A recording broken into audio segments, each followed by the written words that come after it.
Hi everyone, Sam Mathers from Fitter Futures, and ironically I'm at hockey training for my daughter tonight, but I want to talk about what do you do if you've got a child who doesn't enjoy sport, who's not into team sports. And I talk to a lot of parents who are in that situation. You know, Australia's known as a sporting nation.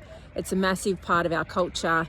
That's not always the case in other countries, obviously, and particularly for females as well. You know, playing sport in some countries and some cultures is not the done thing. But, you know, growing up in a place like Australia, sport is such a big part of the way of life, and it's in our schools and it's in our clubs, and we have, a lot of it is team sport or organised sport.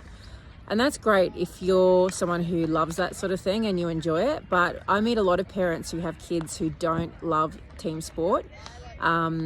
Or exercise generally, but team sports aren't a good fit for everybody for various different reasons. And a lot of parents come to us out of probably desperation in a lot of cases, really looking to find some kind of exercise, some sort of physical exertion that their kids are going to enjoy doing, where they don't feel like they're sort of fighting a battle all the time to get them to move.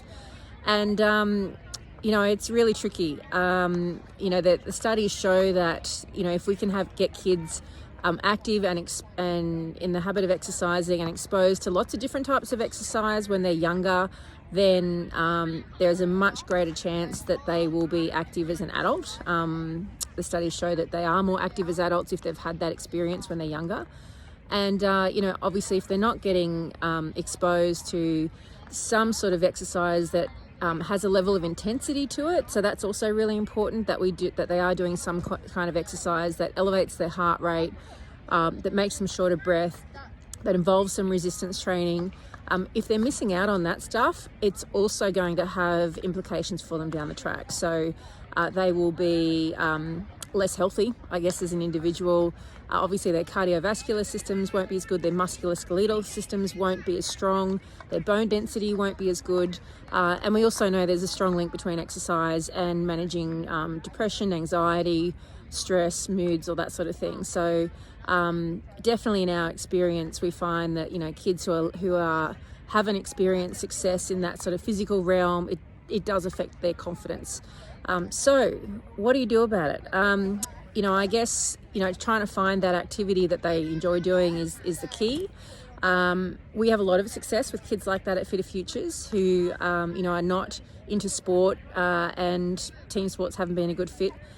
The benefit of being somewhere like Fitter Futures is they can still have that social interaction with their peers. They still feel like they're part of a team, but without a lot of the pressures that turn them away from, that turn them off sport. Some kids don't like the competitiveness, they don't like being compared to their peers.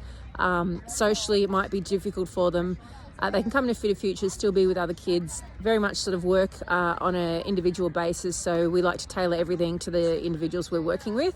And that way we can make sure that each child experiences success and is challenged at the right level. And, success precedes motivation. So once they experience that success, obviously that releases the endorphins and all those good hormones, and they want to come back.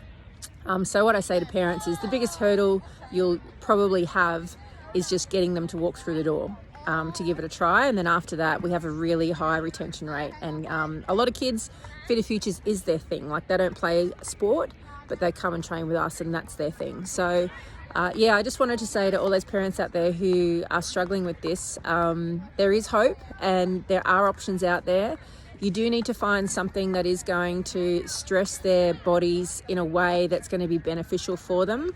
Going for walks and stuff like that, that's okay from a general exercise point of view, but it's not actually going to give them the health benefits that they need to get as youth that are developing.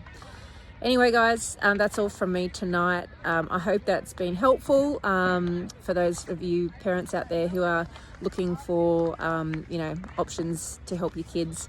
And feel free to reach out to us at Fitter Futures anytime if you'd like to give our classes a try.